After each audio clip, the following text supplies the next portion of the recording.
This is stupid.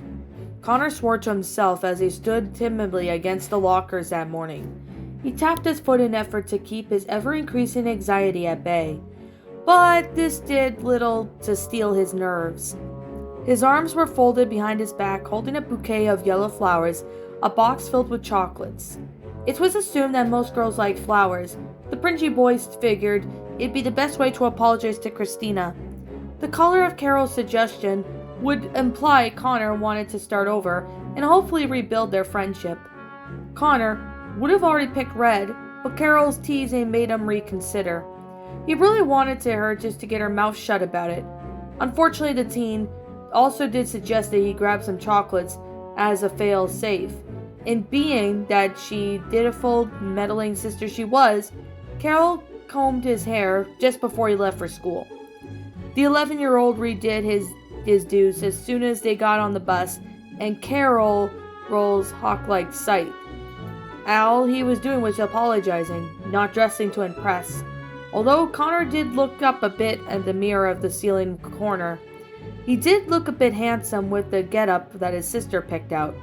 It also helped to identity from anyone who might be trying to figure out who the phony Lincoln was, as Connor learned the unexpected encounter. While he was walking the halls that morning, he came in within a sight of the same girl who chased him down yesterday.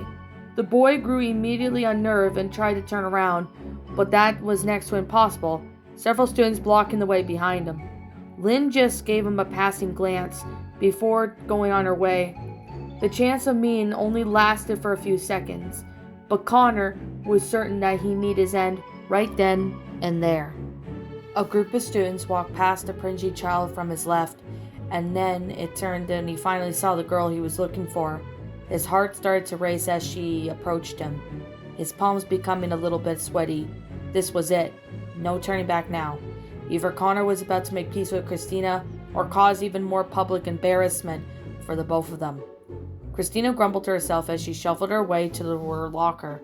Day 2 of Linkista shenanigans were already off to a bad start. As soon as she got on the bus, her two friends asked if she knew her boyfriend was hanging out with Ronnie Ann. The redhead had repeated the same thing, as she preached it the same day as before. It was the most obvious thing in the world. But like yesterday, her friends acted as if walls of steel and ignored her facts. To make it even worse, one or two boys' names escaped from to even try to hit on her. They claimed they make better partners than Lincoln would, although there was still some hesitation of their part, given the being of the loud give to 5 boys the previous week. Naturally, Christina just blew them off as one snarky comment about how she won't resist to him so soon. He left, that smart mouth, on the floor holding his groin. The school had an odd way of making your life a living hell. Christina just wanted this day to be over, even if she had to wait 6 whole hours. Her mind sorted through a few people that she drew her ire life the most. She was still pissed that Chandler caused all this crap that was happening. She was still mad at Connor for being a dunce and even following along with the idiot for some cash. And as a whole, much to her classes being morons and sheep not putting 2 and 2 together, it was like a lighthouse standing above the seas of idiots. And whatever reason, it still hadn't clued people in the redhead, and Lincoln had no interaction yesterday, even this morning. As far as contact would be concerned, she had spotted the white-haired boy with his friends by their lockers, and gave him a wide berth. Sadly, some have chalked off as the two not wanting to show their relationship to the public. Want to have any other dose of irony? Christina swore that Lincoln and Ronnie Ann had a whole thing on before any of this shipping crap began. The Latina appeared to be pranking Lincoln like usual at times, but Christina could see him more as teasing than a natural prank. Her suspicions were confirmed after seeing the two of them hold hands in the public in the hall. And speaking of hand-holding, Christina eyed where her locker was. Probably the last boy she wanted to see right now was standing there with something behind his back. Connor and Christina locked eyes as the boy filled with nervousness as he started to shrink under the girl's heated glare. If he were to pay close attention, Connor would have noticed that Christina's mean look softened lightly as she checked her attire. She also noticed his hair was blonde now. Hi, what brings you here? Connor asked as once the redhead stopped a few feet away. You're in front of my locker, the girl replied dryly. So are you going to move or what? Connor sidestepped to the right, and he did drag his foot on the floor as he tried to work up some nerve to say something what little time he had. Christina already put in her combination and was also changing books, leaving him a window of 2 minutes. So, he started, if you're trying to ask if we can hang out together, fat chance buster, Christina interrupted without even looking at him. I wasn't. Connor paused, but then he took a deep breath, pushing his anxiety down along to state his piece. I'm really sorry about getting you stuck in this mess. I don't know how I could make it up to you, or even apologize. He breathed one of his hands into his, but I'm hoping this is a start. Christina gave a side glance at the boy, turning to look at him fully when she noticed the bouquet of flowers in hand. Yellow wasn't really her favorite color, but she couldn't deny how beautiful they looked. The cute, nervous smile of rolls of sweat that was going down the sides of Connor's head moved quite clear to the girl that he was very sincere about trying to make amends. In a way, it warmed Christina's heart that Connor actually had the courage to do this. Plus, it wasn't every day someone gave her flowers, something that the other boys in her school never did, that is. While she wouldn't say it out loud, he did look a bit cute being so nervous about how he'd react. The redhead gingerly grabbed the bouquet of flowers and took a whiff. They smelt like cinnamon to her.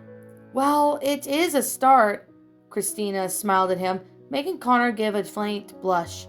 The girl then raised an eyebrow upon noticing a box behind his back. Is that chocolate? She giggled a bit.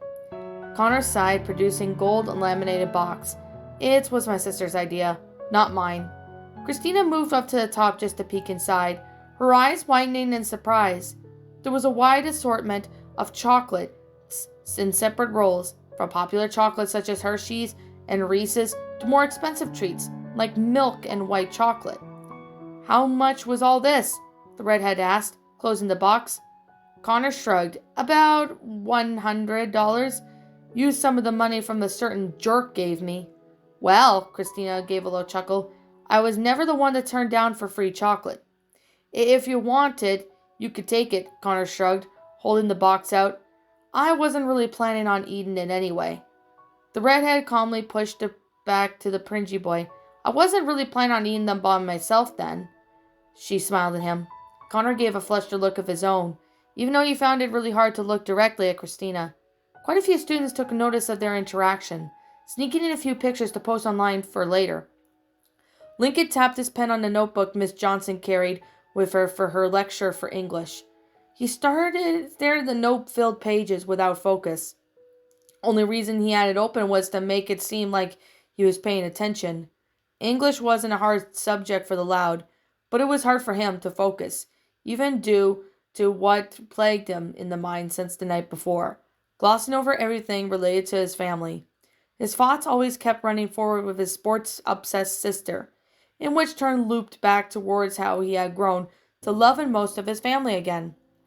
It was an endless cycle, kept fading on itself, nearly driving Lincoln to insane of how uncomfortable it made his stomach feel. When it came to Lynn, it utterly baffled Lincoln of how much she's changed over the course of the 2 weeks.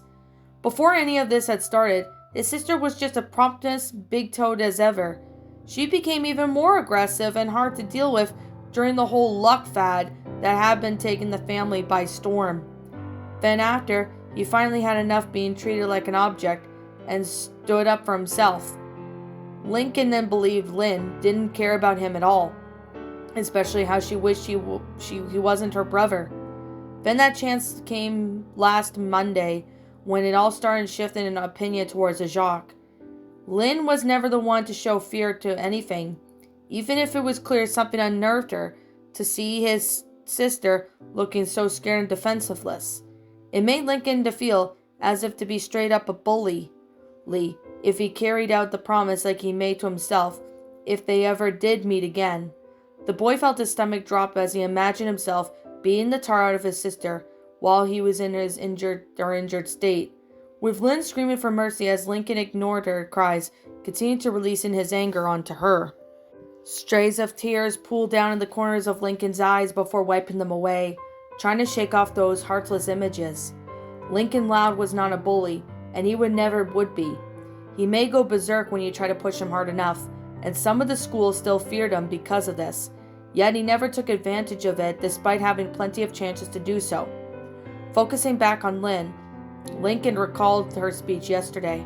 Seeing her break down while giving her an apology fervor robbed the brotherly feelings he had kept at bay when regarding the sporty child, with the added bonus of addressing the certain awareness Lincoln had whenever Lynn was angry. But the most important thing that Lincoln got from that talk yesterday was that he knew he still loved his sports-obsessed sister, and that she still loved him. When it all came down to the rest of the family, Lincoln had forgiven all but two. Lori had yet bringing up everything she was still trying. Surprisingly, Lincoln didn't hear a peep from Lisa at all since he ran away from home. He didn't doubt since she probably had something for him by now, but the lack of form contact was a little depressing. He still had some guilt about yelling at her for not helping him to degree her after all, but after all things considered, Lincoln was considering whitewashing whatever misdeeds his three sisters had say, "Mama, I'm coming home." He hasn't told that one to anyone yet, but Lincoln still had all to miss being in his own house for the past few days. He missed his room, he missed seeing his sisters on a daily basis, a feeling that grew each time they proved that really means something to him. He missed his own parents. Heck, he even missed Mr. Grouse yelling, "Loud! Turn off that racket!" Lincoln appreciated the Santiagos for giving him a place to stay at the time of need, as well as helping him sort out his feelings with his family. He couldn't even say he probably called Mr. and Mrs. Santiago his godparents, but as the days started to turn into weeks, it began to dawn on Lincoln that he couldn't stay forever. He had cleared the air with his parents over the weekend, and that feeling became much more persistent. Not only that, Lenny sent Lincoln a few pictures last night to show him the mattresses had arrived. The boy can only assume that they were probably for fitting into an overly newly furniture set up by his room by now. However, there was a more important issue that prevented Lincoln from announcing his need to return home. The 11-year-old still had to figure out where he and Lynn stood in their brother and sister spectrum. Whenever Lori and Lisa were good at something become afterthought, he figured that he could fully make things right with them, once he got home, that is. "Lincoln!" The boy snapped her head up from this notebook, noticed that most of the class were leaving the room to go to lunch. "I didn't really think you'd be that focused on my lecture," Angie chuckles. Lincoln then frowned at his desk. He really just rolled the assumption, but also didn't want to lie to his teacher again. "Actually, I wasn't really paying attention." Miss Johnson rose an eyebrow. "Really? You certainly were seeming to have something in your mind if you didn't notice your classmates leaving." She folded her arms. "Mind telling me what's distracting you?" Lincoln then had a stern look when he gave a sincere answer if he wanted to avoid possible detention time. He then gazed at the floor, avoid making eye contact with his teacher, rubbing his thumbs together under the desk. "You know when I said that things were okay at home last week?" The woman raised an eyebrow. "Yes?" "I lied. I had a fight with one of my sisters 2 weeks ago, and we haven't spoken to each other until yesterday. I wanted to try and make things right between us, but," the boy sighed, "I don't know how to approach her. I also think she might run away from me before I even have the chance to talk." Miss Johnson's gaze softened as she was apparent that this issue wasn't a typical situation where she had to warn a student about being initiative. "Which sister is it? I believe you had said 7. 10, and it's Lynn." Lynn. The redhead tapped her chin to jog in her memory. One certainty came up with the family dilemma project she assigned the students around the middle of the second quarter. "All right, she's the one who does sports. I think I remember seeing her walk with the brace on her foot one day." Lincoln gave a half-idle glance to the side. "Yeah, I caused that. Given how Lincoln beat up 5 boys, That wasn't surprising even the slightest for the teacher. I see. She walked over to the boy and sat on the desk adjacent to him. Well, I don't have much experience with siblings since I was the only child growing up. But if you two ever needed to talk to each other for after so long, does that mean something, right? Lincoln then shook his head. Doesn't feel like it. He finally worked up the nerve to look at his teacher. She apologized on her part of fighting, but I never got a chance to say my half before something came up. The woman wrapped her fingers on her shoulder before her setting her hands on the sides of the desk. Not sure if this piece of advice will help, but all I can say is it's just best just to walk right up to her, give her a hug, and tell her how sorry you are, and hope you two can work something out. At least that's how us teachers hope our students will try and solve conflicts instead of punching each other. And if you're afraid of scaring her, just try to be relaxed.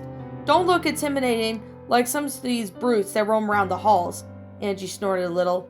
I have a cat at home who's only 2 years old, and he gets antsy when he sees me stressed out. He won't even let me touch him until I've settled down. It's probably just a thing with animals, but if you're calm, I'm sure your sister will remain calm as well. Lincoln sat in silence for a few seconds. That could help. The first time we actually saw each other was after a week. I was still mad at her, and she was pretty scared of me. And yesterday, I was mostly calm, but she was still nervous. Saw each other in a week? Don't you two live in the same house? Miss Johnson asked. Lincoln's eyes widened at his mistake. A few beads of sweat began to form corners at his head. An idea had formed as he recalled the memory of one particular annoying weekend involving a certain protocol. My sisters have this weird system called the sibling fight protocol, and they pretty much kept us from seeing each other for a while. It was a pretty crazy week.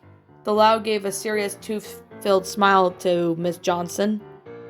The older woman raised an eyebrow at this. Well, Miss Johnson shrugged, not bothering to question it. Girls will be girls, I suppose. Now run along to lunch. It's nearly over. Lincoln got up and quickly scooped his books. Thanks for the advice, Miss Johnson. The boy ran out of the room, his tongue sticking out slightly as he took a determined form. I gotta find Lynn and put an end to all this, was a single thought that pushed him forward. Elsewhere in the school, another redhead, this one was male, was slouching in his seat with visible steam coming out from the top of his dome. It seemed like no matter what attempts Chandler does have to make Link's rep go down, a subjective beatdown, or to bring any harm to him. Dad Loud had somehow managed to bounce back from it. His plan was to have Ronnie turn on Lincoln fell through the cracks. The shipping of arguments appeared, and to cause the boys some annoyance yesterday, with all the questions flying in the air, but in recent posts on other students' Twitter page, followed Christina getting flowers from Connor. In return, this caused the arguments to die down, since the clueless populace had finally realized that Lincoln and Christina weren't going out.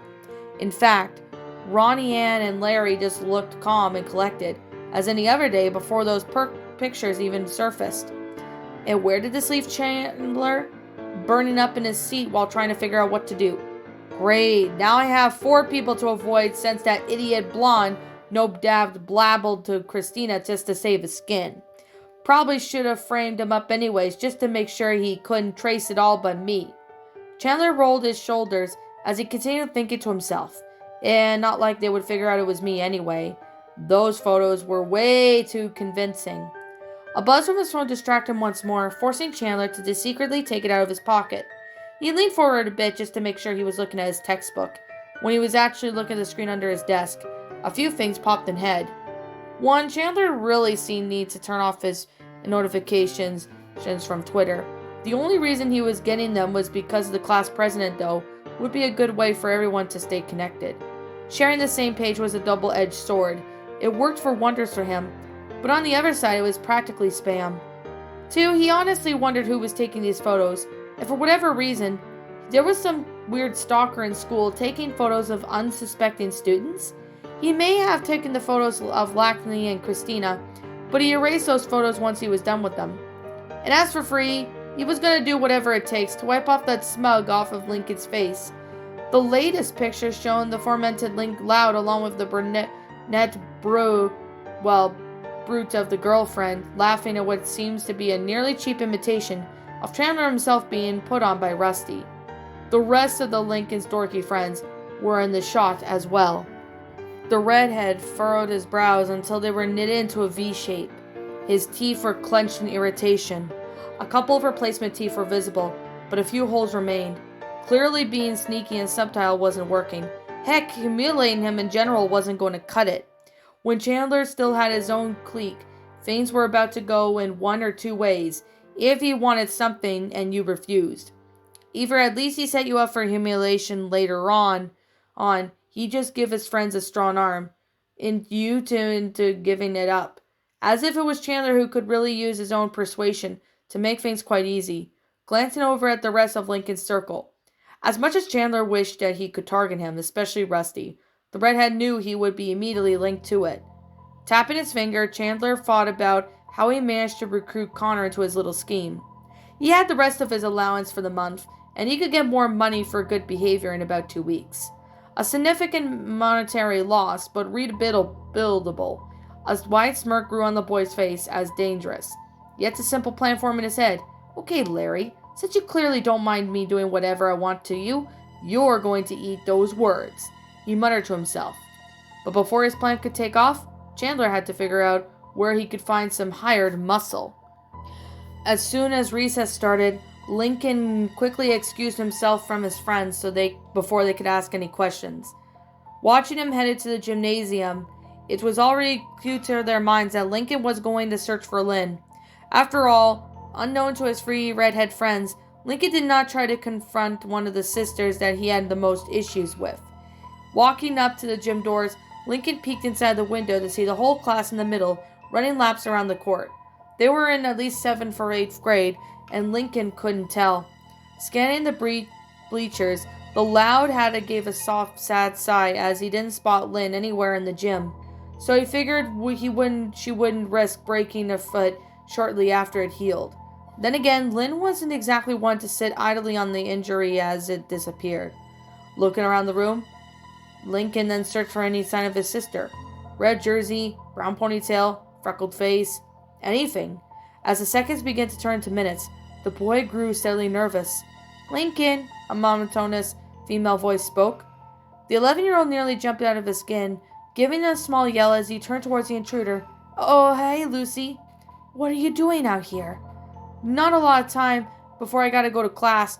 Do you know where Lynn might be? I really need to talk to her." "If you're looking in the gym, you won't find her there. She's currently suffering from the rapid, and that is math." Lincoln groaned. Now he knew what room she was in, but it was practically the opposite side of the school, on the 2nd floor no less. "Thanks." He was about to run off, but stopped short. "Wait, what are you doing out here? I thought sunshine wasn't your thing." I was in the library to focus, but the students were being too disruptive. Plus my favorite spot in the vents were sealed due to maintenance. I would just have to use the shade of a tree from now on." Lincoln nodded in understanding. "Thanks, sis." He opened and ran inside. While he didn't see it, Lucy gave a rare warm smile as the last word of her brother spoke. Lincoln dashed from the gym and out the door before anyone else could notice him. The boy had to slow a jog in the halls once it became wary of the possible presence of hall monitors. He still kept a monitored pace so he could catch Lynn before she disappeared into who knows where. He wasn't willing to wait until the day was over, before they could finally have the chance to talk. Unfortunately for Lincoln, one blind corner was all it took for him to crash into another student. The sudden collision both knocked boys to the ground. "Ow, what the heck, man?" another student yelled in a daze. "Oh, so sorry," Lincoln stammered out, rubbing his forehead as he sincerely hoped he didn't run into a hall monitor. When both 11-year-olds came to their senses, they glanced at each other. A sense of familiarity came to them almost immediately. Lincoln took a second to study the blond boy carefully. His clothes weren't as dead ringers, but his face certainly is. Memories of one particular incident at the grocery store came into the forefront in his mind. In fact, now that they thought about it, Lincoln visualized the white beanie set on the boy's head. Instantly, he recognized him. With Connor, though, it didn't take him more than a few seconds to realize who he was dealing with. You? Lincoln and Connor both shouted in surprise and irritation. You're the guy that almost got away with my cereal that one time, the loud boy pointed out accusingly. Connor knitted his brows. You mean my cereal? I had dibs on it first, and I had dibs to make a 9/10 worth of the law. The Pringy boy claimed was an all know-it-all tone. Thanks to you, Connor jabbed his finger in Lincoln's direction. I got grounded for a week. I couldn't go to the closest store into my house for 2 whole months. Lincoln opened his mouth to make a snarky comment, but shut his trap when he took a notice to reconsider his attitude. When he thought about it, Connor did get the short end of the stick that day. Lincoln and his sisters may have been banned from the store, and Rita initially thought Lincoln was largely at fault, but the boys still got what he wanted thanks to the same girls who got them all banned. All Connor got was a lousy punishment he simply technically touched first, but to be fair, he still had a bit of damage to the store trying to get Lincoln off his back. Seeing that Lincoln wasn't going to say anything, Connor got up and brushed past him. I hope it wasn't worth it. It really wasn't. Lincoln finally spoke when he got to his feet. Connor paused mid-step, practically turning his head around towards him. I'm sorry about getting you banned that way. I was just really tired from having to keep my sisters in check. The lad frowned a little. We ended up being banned because they thought they deserved a treat and started fighting over it, even though they all did was make a mess in the store. Plus, kinda let out in trouble with my mom, even though it was mostly their fault. Connor's gaze softened off a bit, acknowledging the floor for a moment. Annoying sisters, huh? Lincoln nodded. The blonde twisted his body around just to check the full face of the other. Well, I can't really hold that against you. I have 2 of them. Plus, I kind of forget the whole story thing until you brought it up. The Princey child chuckled a little. It was half truth, though. Seeing Lincoln was in the school, daily reminded him of the issue in the store. You're lucky in that case. I have 10. Lincoln laughed a little. Connor's eyes widened a bit. 10? I thought you only had 3. Lincoln shook his head. Nope, flat 10. Got 5 older and 5 younger. I'm stuck in the middle. Like Malcolm? The blonde smirked. The 2 boys shared a short laugh.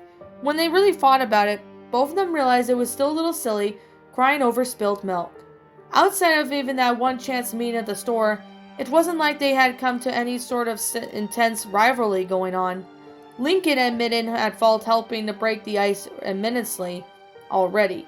They were already starting to bond over the annoying sisters can be. So what's your name? Lincoln asked. Connor. He extended his hand. Connor Pringy. Pringy. Lincoln then took the other boy's hand and shook it. He released him once her another name came to mind. Do you have a sister named Carol? Yeah, let me guess. You have a sister named Lori Loud? Yeah, she often complained about how Carol was better than her. I think they made up since I saw them together both a few days ago. Really, with Carol she didn't know why Lori hated her. I heard she's been hanging out with her over the weekend, so I guess they worked something out? Speaking of which, Lincoln glanced at the nearby clock. I still gotta clear things up with my other sister. The Loud then turned and continued jogging down the hall. See you later, Connor, he shouted as he went over his shoulder. The blonde gave a small wave and frowned slightly. Guess Lincoln was really a nice guy. When he wasn't too hard to get that stupid box of cereal, he joked himself to lighten the mood, only to frown even deeper. Great, now I even feel more disgusted for working with that cheesy, smug-faced jerk. Digging into his hands in his pockets, Connor wheeled around and continued walking towards the lunchroom. Christina wasn't going to eat the chocolate by herself either. Ha ha, really shouldn't have ran up the stairs. Lincoln stopped to put a hand on the wall once he was about 10 feet from the classroom. A few beads of sweat were dripping down his head. He was rather surprised that he didn't get a Charlie horse from running over the end of the school. On the other, but once he got to those stairs, whatever energy he had immediately tanked him until he was at her reserves. Once the boy managed to regain a bit of his strength, he pushed himself up the wall, dragging his feet as he walked over to the door. Stealing a peek, Lincoln could see a woman in her mid-30s downing down about a math equation that he couldn't make up her trials of. Looking to his feet, the Loud scanned up the stairs. Most were either bored, sleeping, not paying attention in general. His eyes widened a little once he spotted Lynn. Unlike her peers, she seemed to be completely focused on everything being said, only taking her eyes away from the teacher to write something down. Considering how much of a meathead the 13-year-old can be, Lincoln didn't think Lynn would be any much interest in mathematics, unless it was directly affected after her chances on being on the sports team. Given how often she had to turn to Lisa for tutoring on a certain object, you would really expect a child prodigy that he'd be quizzing yet less than a week. But as far as Lincoln could remember, math wasn't something Lynn needed help with. Seeing her side was a proof of that. The ringing of the bell startled both Louds, Lincoln jumping away from the door and Lynn leaving in a medium-sized line, leading away from the last number she wrote. Okay, class, we'll pick up where we left off tomorrow. Oh, and since some of you slept in my class, there will be a quiz on what we just learned. The teacher spoke in a harsh tone. Most of the class groaned in agony, but Lynn just shrugged off her shoulders and gathered her fangs. Lincoln stepped back to the side and flushed himself against the lockers to avoid the oncoming horde of surfing 7th graders. Lynn was one of the last few students to walk out, and as she exited the room, Lincoln reached out slightly and touched her shoulder. Lynn? The brunette turned around, flinching and nearly slamming into the wall as she locked eyes with her brother. Hey, Lincoln. Look, he rubbed his arms. Can we talk for a second? Lynn glanced around, the other students passing. I have another class to go to. She focused back on her brother, who was growing discouraged. But it can wait. Do you need anything?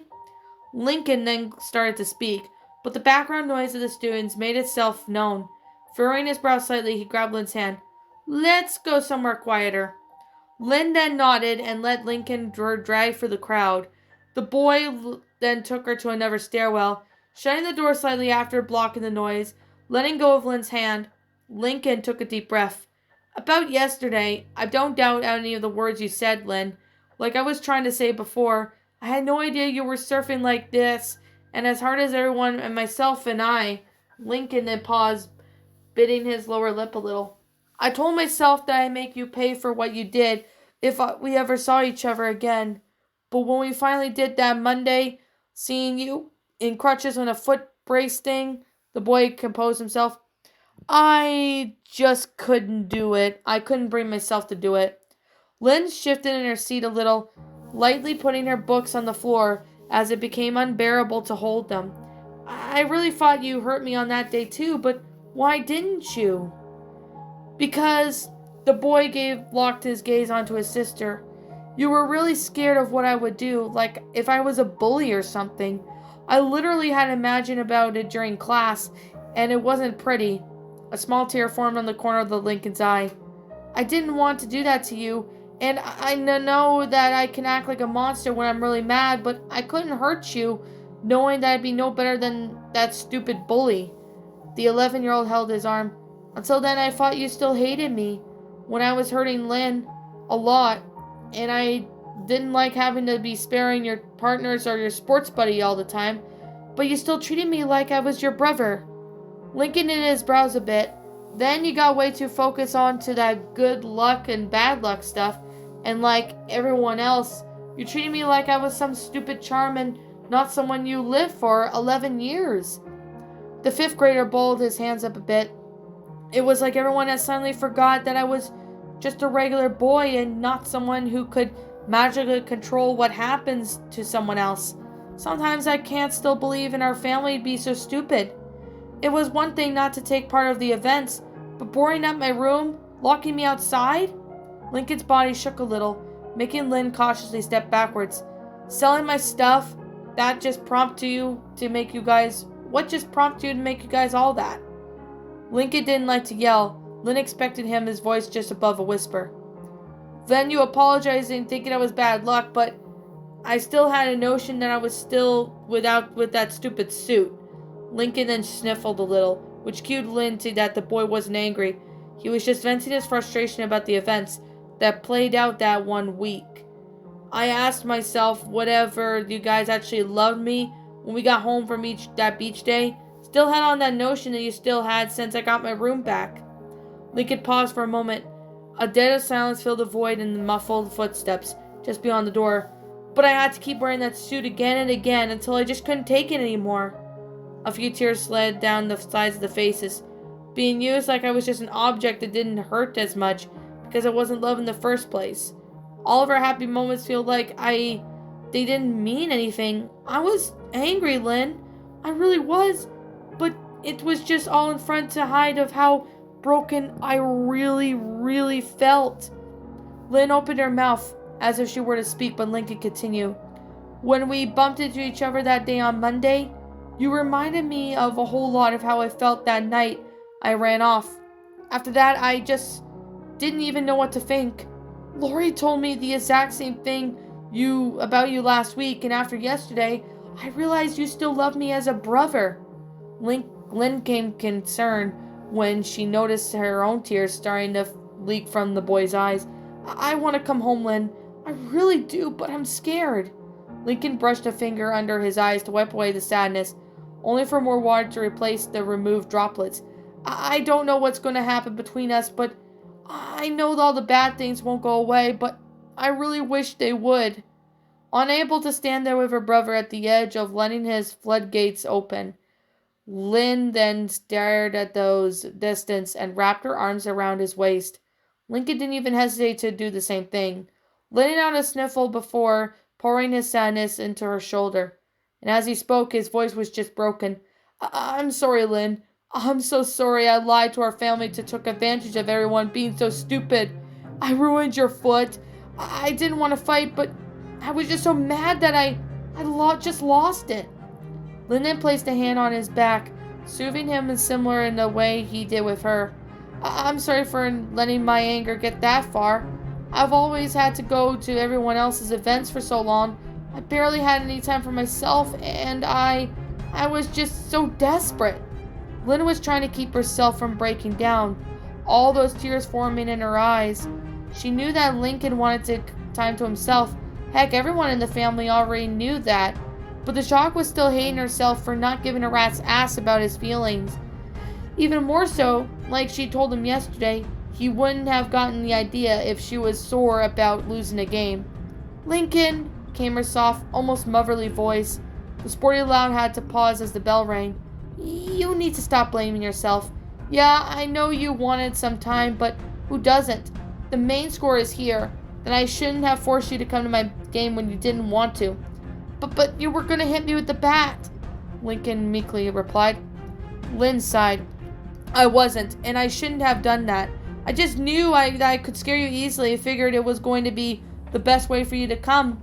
Now we are here, nearly 2 months after all this had started, and yet you're still the one scaring me for a change.